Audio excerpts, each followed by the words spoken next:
صدق اللہ العلی العظیم وصدق رسولہ النبی الأمی الکریم ان اللہ وملائکتہ یصلون علی النبی یا ایہا الذین آمنوا صلوا علیہ وسلموا تسلیما.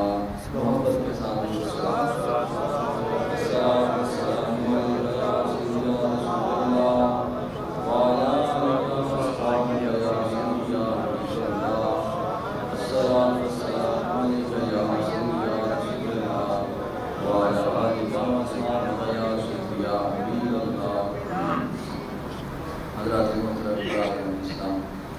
اللہ تعالیٰ کا لاکھ لاکھ شکر ہے اس کے فضل و احسان سے ہم سب یہاں حاضر ہیں اور اس کا کروڑہا مرتبہ شکر ہے جس نے جیسے ناچیز گناہگار انسان کو اپنے در پر حاضری کی توفیق عطا فرمائی اور آقا کریم صلی اللہ علیہ وسلم کی بارگاہ میں شرمساری کے ساتھ کھڑے ہونے کی توفیق عطا فرمائی.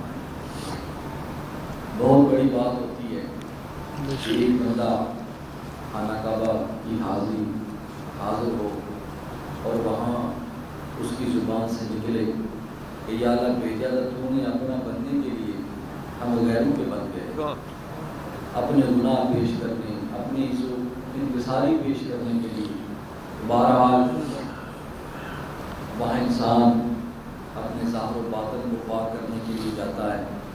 اللہ تعالیٰ سے دعا ہے کہ اللہ تعالیٰ ہم سب کو وہاں بار بار جانے کی توفیق عطا فرمائے. وہ یقین جاننے کہ جب حضور کی بارگاہ میں کھڑے ہوتے ہیں سمجھ نہیں آتی کہ کیا کریں اور کیا نہ کریں. شرم سے سر جھک جاتا ہے کہ یا رسول اللہ صلی اللہ علیہ وسلم آپ نے جو ہمیں سبق دیا وہ سبق ہم بھول گئے. آپ کی امت میں بڑا مشکل وقت ہے. اپنے ظاہر و باطن کو دیکھتے ہیں تو بڑا کنڈلا اور میلا نظر آتا ہے. بہرحال یہ سرکار کی نظر کرم ہے کہ وہ اپنے دامن میں جگہ دیتے ہیں، سلام پڑھنے کا موقع دیتے ہیں اور ہمارے بھی جو ہے وہ قسمت سنورنے کا ایک بہانہ بن جاتا ہے. تو اللہ تعالیٰ ہم سب کو بار بار میری بھی اللہ تعالیٰ اپنی بارگاہ میں جب پہلی دفعہ عمرہ شریف کے لیے گیا تو حضور فاروق سادات قبلہ شاہ صاحب رحمۃ اللہ تعالیٰ علیہ بھی موجود تھے. آپ کے ساتھ میں آپ نے فرمایا کہ خانہ کعبہ کو دیکھ کر جو پہلی دعا مانگی اللہ تعالیٰ قبول فرما لیتے ہیں. تو میں نے دعا مانگی جب ہم واپس آئے ہوٹل میں تو میں نے جب قبلہ شاہ صاحب نے مجھ سے پوچھا کہ پہلی دعا کیا مانگی تو میں نے کہا جناب میں نے پہلی دعا کی کہ یا اللہ مجھے بار بار یہاں بلا. تو آپ نے فرمایا تو پہلی حاضری میں ساری باتیں کر لیں تو بار بار وہاں جانا آنا تو اس سے حضور کی محبت بڑھتی ہے. ایک امتی کا اپنے رسول کے ساتھ تعلق بڑھتا ہے. اللہ تعالیٰ میری حاضری کو قبول فرمائے. میں نے وہاں ہر ایک کے لیے دعا کی، ہر ایک کا سلام پیش کیا. اللہ تعالیٰ وہ بھی قبول فرمائے. میں آج جو میں نے موضوع چنا ہے وہ ہے لفظ تقویٰ. آپ سنتے بھی ہیں، قرآن پاک میں پڑھتے بھی ہیں اور علماء سے بھی سنتے ہیں. قرآن پاک میں التقویٰ یہ لفظ جو ہے اس کا حکم 88 مرتبہ ہے. 88 مرتبہ اللہ رب العزت نے تقویٰ کا حکم دیا ہے. اتقوا اللہ واتقوا اللہ اس کا حکم آیا اور اس کو اختیار کرنے کا حکم اللہ پاک نے 200 مرتبہ دیا. یعنی تمہیں متقی بننا چاہیے کہ تم متقی بن جاؤ. جس طرح ایک تو حکم کا آگیا سیکھا اللہ پاک نے فرمایا اتقوا اللہ، اللہ سے ڈرتے رہو. یا ایھا الذین آمنوا اتقوا اللہ، اللہ سے ڈرو، یہ حکم ہے. اور دوسرا اللہ پاک نے فرمایا یہ کام کرو تاکہ تم متقی بن جاؤ. جیسے یا ایھا الذین آمنوا کتب علیکم الصیام کما کتب علی الذین من قبلکم لعلکم تتقون، اے ایمان والو اللہ نے تم پر روزے فرض کیے ہیں جس طرح کہ تم سے پہلے امتوں پر فرض تھے، کیوں؟ تاکہ تم متقی بن جاؤ۔ حکم 88 مرتبہ، اور ایسا کام کرو کہ تم متقی بن جاؤ، یہ تو سبحان اللہ پاک نے قرآن پاک میں کم ہو گئی، سبحان اللہ۔ تو اسی لفظ کی میں نے تشریح کہ تقویٰ ہے کیا چیز اور اس کے فوائد کیا ہیں، اللہ رب العزت مجھے حق کوئی بھی توفیق عطا فرمائے۔ قرآن و حدیث کی روشنی میں مختصراً آپ کے سامنے بیان کروں۔ یوں سمجھ لیں کہ ساری عبادات ریاضات کا مغز تقویٰ ہے۔ حضرت امام غزالی رحمۃ اللہ تعالی علیہ آپ ارشاد فرماتے ہیں کہ سارے لوگ خسارے میں ہیں مگر وہ لوگ کامیاب ہیں جن کے پاس علم ہوتا ہے، جن کے پاس علم ہوتا ہے۔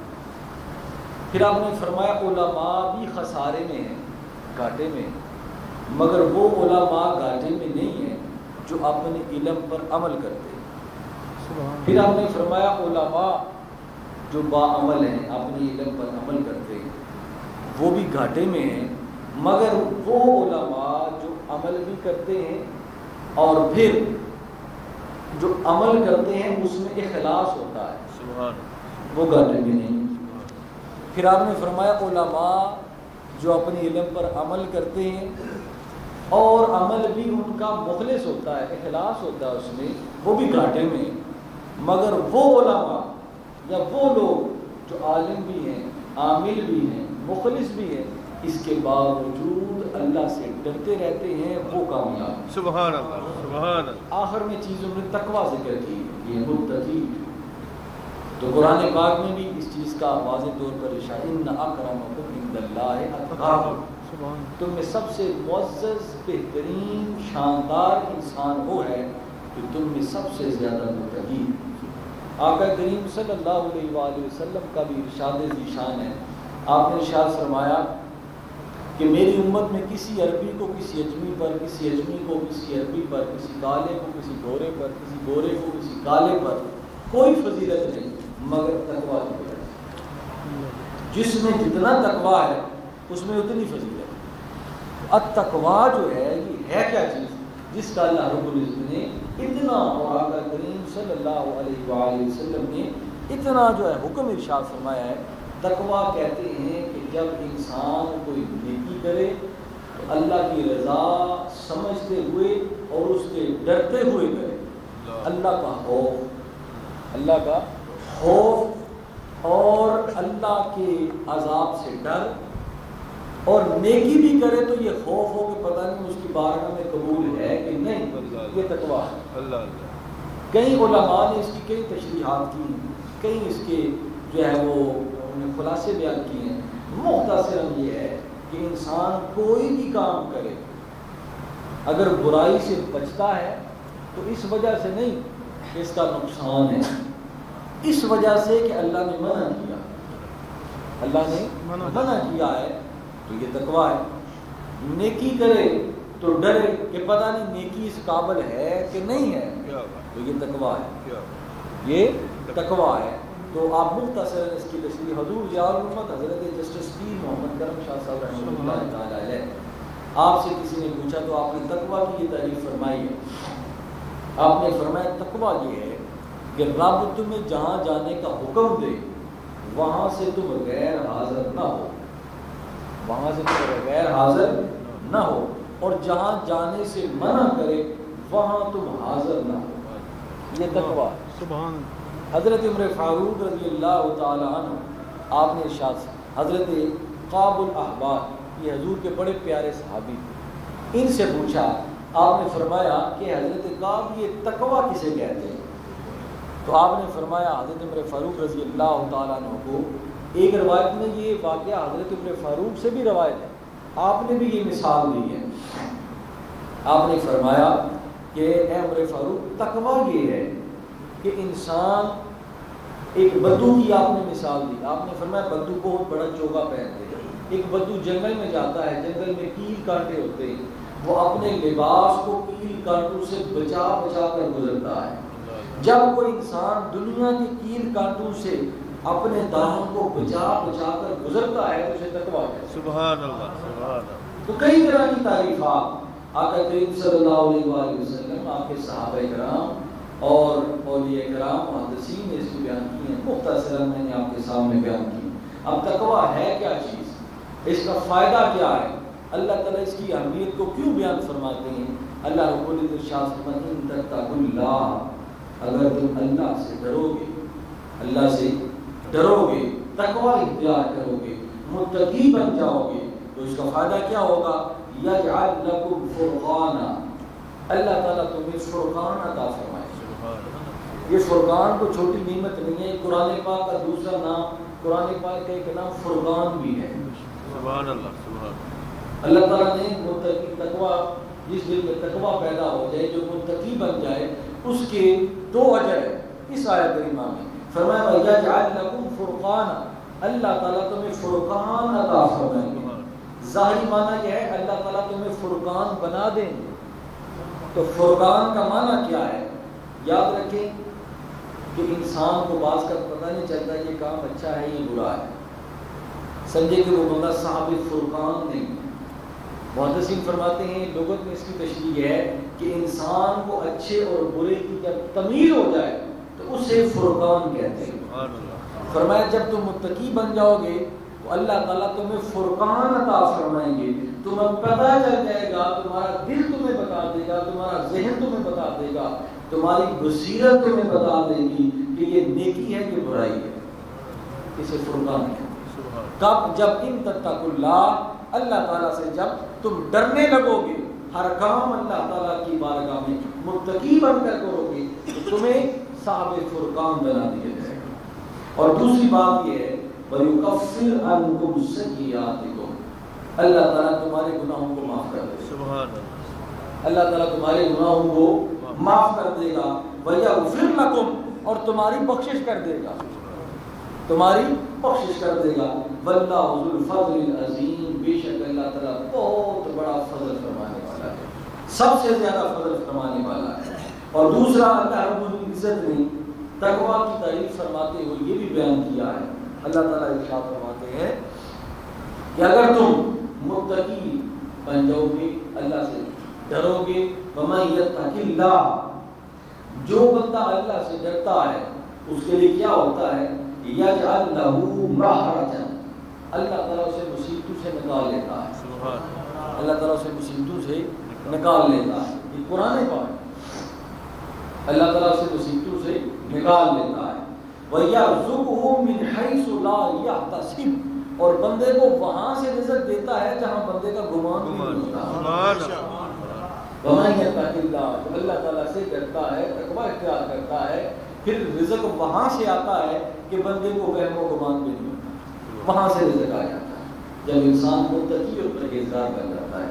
تو آقا کریم صلی اللہ علیہ وآلہ وسلم سے پوچھا یا رسول اللہ یہ مقام تقویٰ کیا ہے، تقویٰ ہوتا کہاں ہے، یہ پیدا کہاں ہوتا ہے.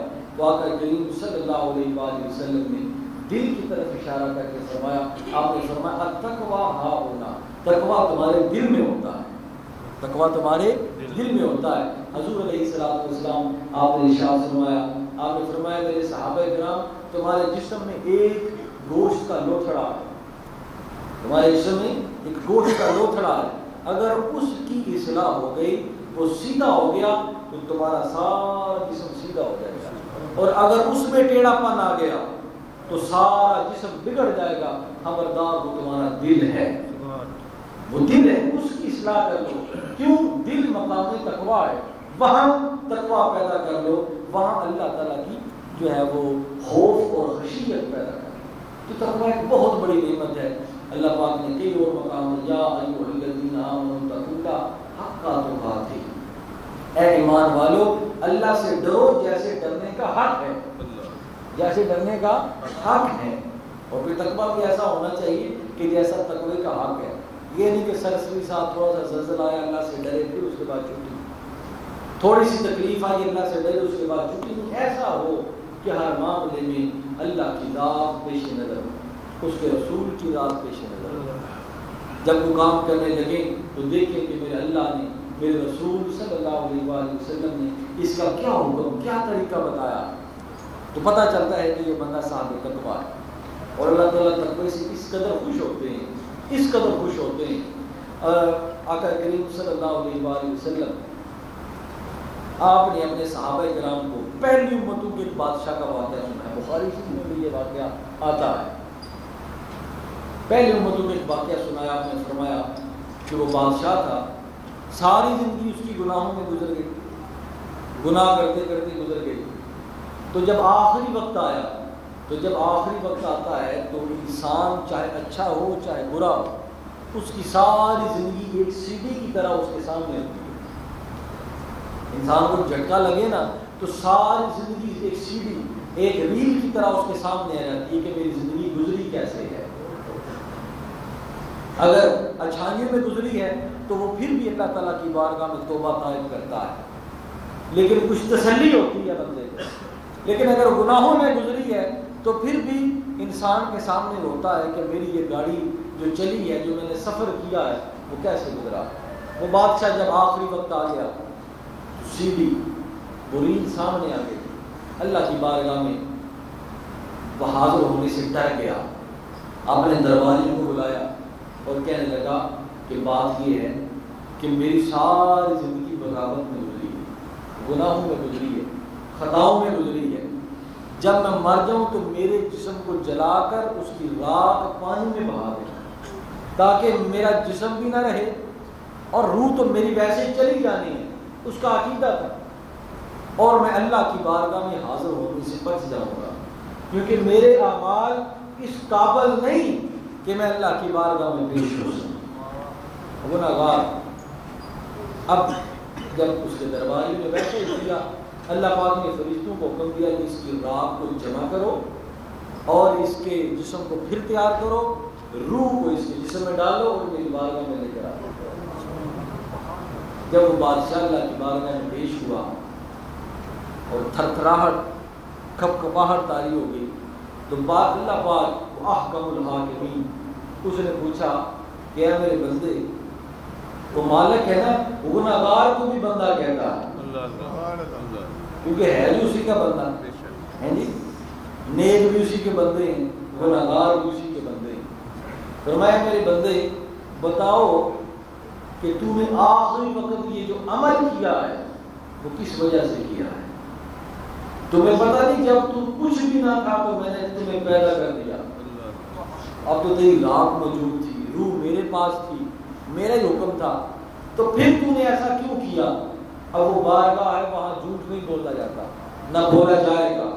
فرمایا یا رب العالمین، تیرے ڈر کی وجہ سے، تیرے خوف کی وجہ سے میں نے یہ کیا کہ نہ میں تیری بارگاہ میں پیش ہوں، نہ مجھ سے کوئی سوال و جواب کیا جائے۔ فرمایا اللہ پاک نے واقعی تو مجھ سے ڈرا تھا، واقعی مجھ سے خوف کھایا تھا، ہاں یا رب العالمین، تیرے ڈر اور تیرے خوف کی وجہ سے میں نے یہ عمل کیا ہے۔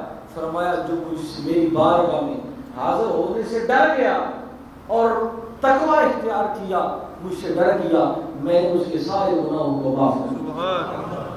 تو حضور نے فرمایا اللہ پاک نے اس بادشاہ کی بخشش کروائی، اس بادشاہ کی بخشش ہوئی۔ ہمارا تقوی یہ ہے کہ جب بھی یہ چیز پیدا ہو جائے، ایک سرسراہٹ سی پیدا ہوتی ہے انسان کے جسم میں، تو اس سرسراہٹ جس کا نام تقوی ہے وہ انسان کے سارے اعمال کو درست کر کے رکھ دے۔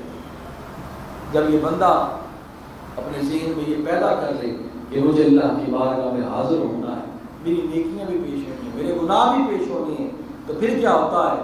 اس لیے تو حضور علیہ السلام نے ارشاد فرمایا رأس الحکمت محافظۃ اللہ، دلائی سب سے بڑی دلائی یہ ہے کہ انسان اپنے دل میں خوف خدا پیدا کرے۔ اللہ کا خوف یہ سب سے بڑی دلائی ہے، یہ سب سے بڑا کمال ہے کہ انسان اپنے دل میں اللہ تعالیٰ کا تقویٰ پیدا کرے۔ تقویٰ اتنی بڑی نعمت ہے۔ آقا کریم صلی اللہ علیہ وآلہ وسلم اپنے صحابہ کرام کو اور انبیاء کرام اپنے امت کو اسی چیز کا درس دیتے ہیں کہ اللہ سے ڈرتے رہو، اپنے اندر خشیت پیدا کرو، اپنے اندر تقویٰ پیدا کرو۔ کیوں؟ تقویٰ سے ہی اعمال کی اصلاح ہوتی ہے۔ ایک انسان نماز پڑھتا ہے، روزہ رکھتا ہے، اگر اس کے دل میں خوف خدا نہیں تو اس کا نماز پڑھنا اسے فائدہ نہیں دیتا۔ اگر وہ محاسبے کی نیت سے وہ نماز یا اعمال نہیں کرتا، نیک کام نہیں کرتا، تو اس کا اسے کوئی فائدہ نہیں ہوگا۔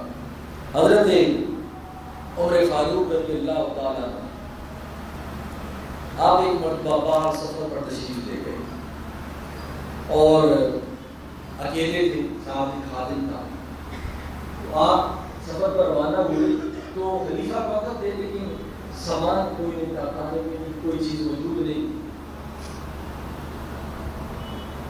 حضرت عمر فاروق رضی اللہ تعالیٰ جب ایک صحرا میں پہنچے تو بھوک اور پیاس محسوس ہوئی۔ آپ نے دیکھا کہ دور ایک چرواہا ہے، آپ نے اسے بلایا، آپ نے فرمایا بات یہ ہے کہ میں ایک مسافر ہوں۔ آپ نے یہ نہیں بتایا کہ میں امیر المؤمنین، آپ نے میں مسافر ہوں اور میرے پاس بکریاں ہیں، تو ایک بکری کا دودھ، میرے پاس کوئی پیسہ بھی نہیں ہے، بکریاں تھوڑا سا دودھ مجھے دے دو۔ اب وہ چرواہا اس نے کہا جناب میں بغیر مالک کی اجازت کے کسی کو دودھ نہیں دیتا، یہ میری نہیں۔ حضرت فاروق رضی اللہ تعالیٰ عنہ اب جان گئے کہ چرواہا بھی ہے لیکن ہے صاحب ایمان۔ سبحان اللہ، سبحان اللہ۔ آپ نے فرمایا کوئی بات نہیں، تیرا مالک کون سا تجھے دیکھ رہا، وہ اپنے گھر میں ہے، تو صحرا میں ہے، جنگل میں ہے۔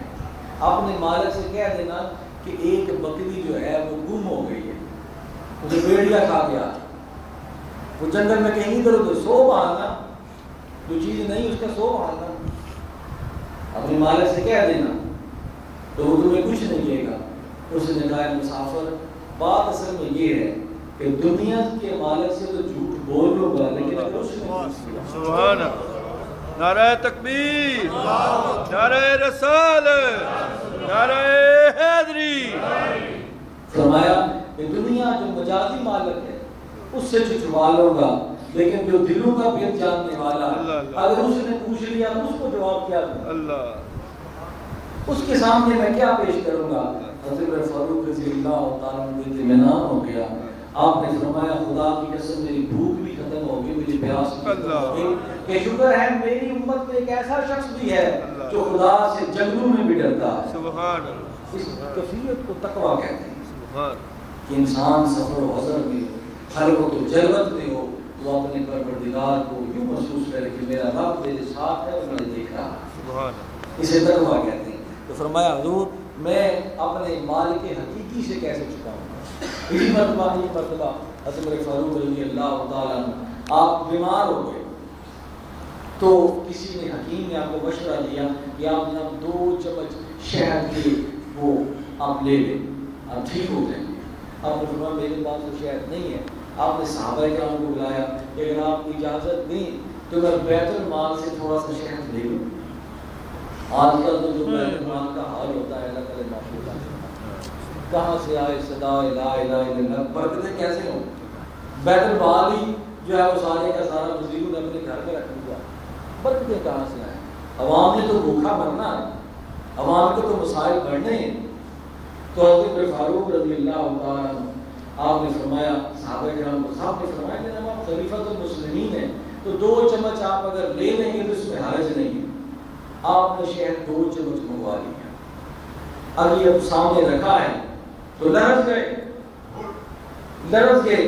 آپ نے فرمایا خادم یہ فوراً واپس کرو، حضور آپ کو اجازت ہے۔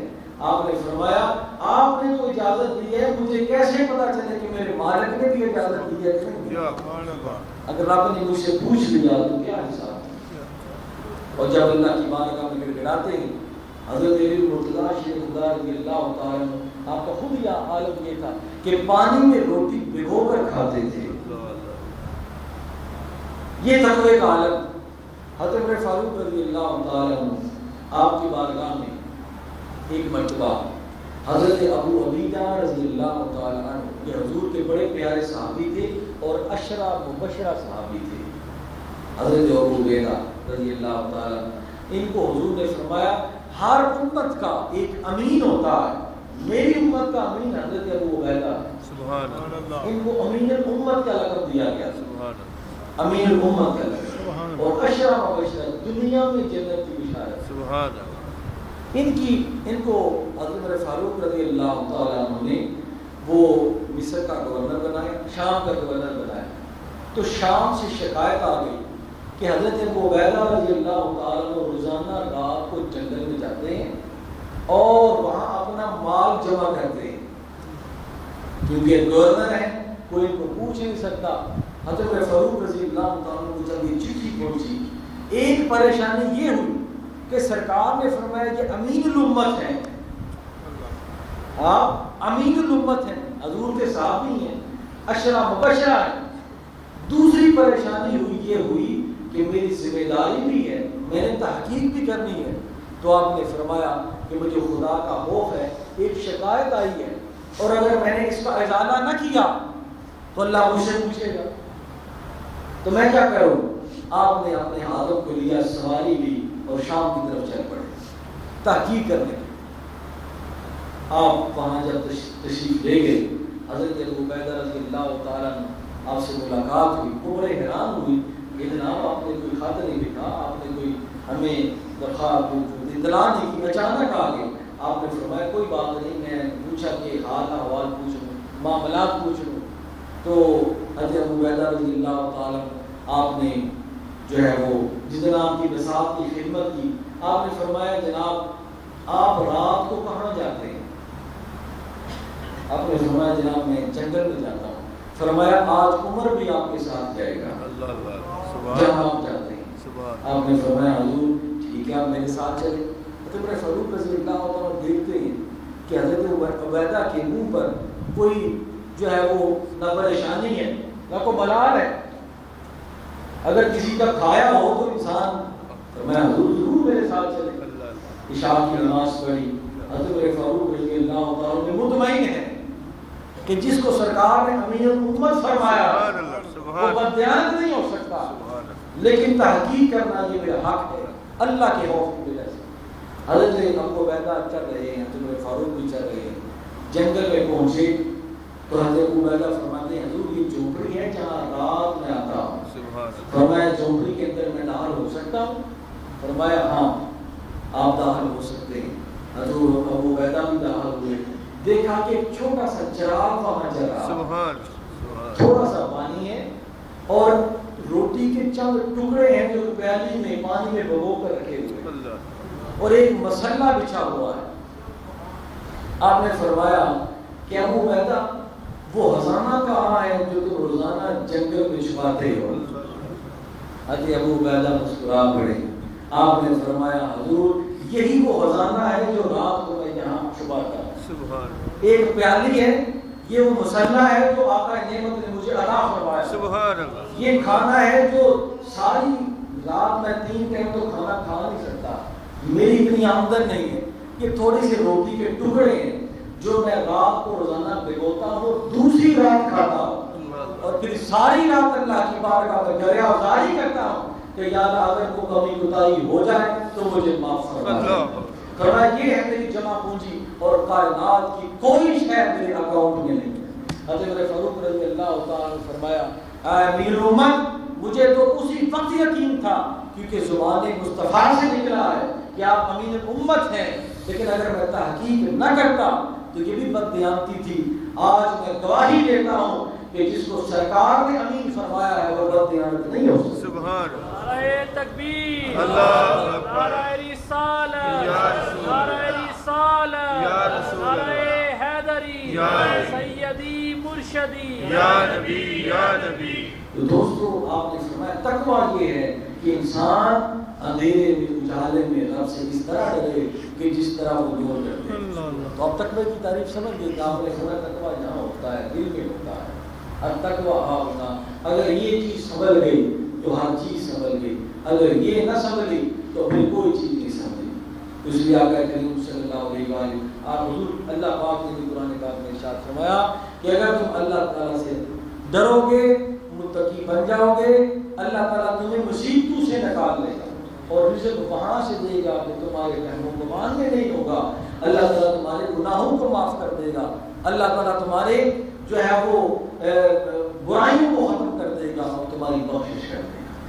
تو یہ میں نے چند نمونے آپ کے سامنے پیش کیے کہ کس طرح حضور علیہ السلام کے صحابہ کرام، آپ کی اہل بیت اطہار، کس طرح حضرت امام زین العابدین رضی اللہ تعالیٰ عنہ ایک رات روتے رہے، ساتھ مکان میں آگ لگ گئی، تو صبح ہوئی تو دوستوں نے پوچھا کہ حضور ساتھ والے مکان میں آگ لگی ہوئی، آپ کو خبر ہی نہیں۔ آپ نے فرمایا تم دنیا کی آگ سے، دنیا کے پانی سے دنیا کی آگ بجھا رہے تھے، میں خوف الہی کی آنسوں سے آخرت کی آگ بجھا۔ حضور نے فرمایا دو قطرے اللہ کو بڑے پسند ہیں، ایک وہ قطرہ جو میدان جنگ میں کسی مجاہد کی جسم سے نکلتا ہے، اور ایک وہ قطرہ جو خوف الہی کی وجہ سے انسان کی آنکھوں سے نکلتا ہے۔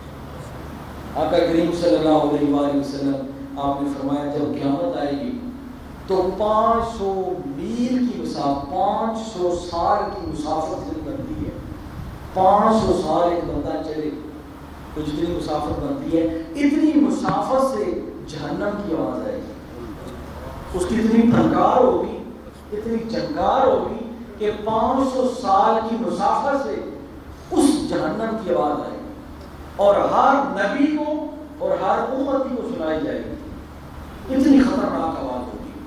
تو حضرت جبرائیل علیہ السلام میری بارگاہ میں حاضر ہوں گے اور ایک پیالہ میری بارگاہ میں پیش کریں اور کہیں گے یا رسول اللہ صلی اللہ علیہ وسلم یہ پیالے میں پانی ہے، تو یہ پانی جو ہے آپ جہاں جہاں سے آواز آئی وہاں پھینک دیں، میں وہ پانی پھینک دوں گا تو وہ جہنم کی آواز مجھ سے اور میری امت سے دور کر دی جائے گی، ختم کر دی جائے گی۔ تو میں پوچھوں گا جبرائیل یہ کیا چیز ہے؟ تو حضرت جبرائیل فرمائیں گے یا رسول اللہ آپ کے وہ متقی امت تھی جو صبح و شام روتے تھے، ان کی آنکھوں سے آنسو نکلتے تھے، وہ آنسو میں زمین پر نہیں گرنے دیتا تھا، پیالے میں جمع کر لیتا تاکہ کل قیامت وہ پیالہ جس میں آپ کی امت کے آنسو ہیں وہ میں جمع کر کے آپ کی بارگاہ میں پیش کروں تاکہ جہنم کی اس فنکار سے آپ کی امت کو محفوظ کر دے۔ یہ ہے تقویٰ کی اہمیت۔ اللہ تعالیٰ ہمیں بھی وہی جو ہے وہ چیز عطا فرمائے، اللہ تعالیٰ ہمیں بھی تقویٰ عطا فرمائے، طہارت عطا فرمائے۔ وما علینا الا البلاغ وآخر دعوانا الحمدللہ رب العالمین۔ سنتے ہیں